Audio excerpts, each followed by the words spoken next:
తుఫాను ప్రభావిత ప్రాంతాల్లో ధాన్యం సేకరణ కేంద్రాల దగ్గర క్షేత్రస్థాయిలో తీసుకోవాల్సిన చర్యలపై పౌర సరఫరాల విభాగం ఎప్పటికప్పుడు కలెక్టర్లకు సూచనలు చేయాలన్నారు సీఎం రేవంత్ రెడ్డి.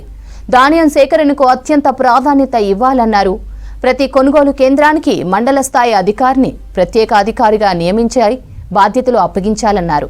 అవసరమైన చోట ధాన్యాన్ని దగ్గరలోని ఫంక్షన్ హాల్స్ కు వరి ధాన్యాన్ని తరలించేలా చర్యలు తీసుకోవాలన్నారు సీఎం.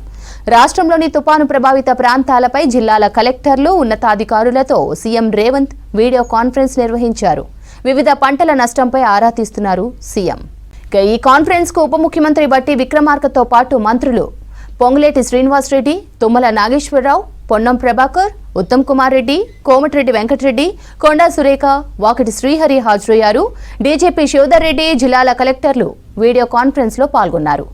జిల్లాల్లో వరదల బీభత్సం, వివిధ రకాల పంట నష్టాలపై సీఎం రేవంత్ కు తెలియజేస్తున్నారు జిల్లా కలెక్టర్లు. దీంతో కలెక్టర్లు, అధికారులు ముఖ్య సూచనలు చేశారు సీఎం రేవంత్ రెడ్డి.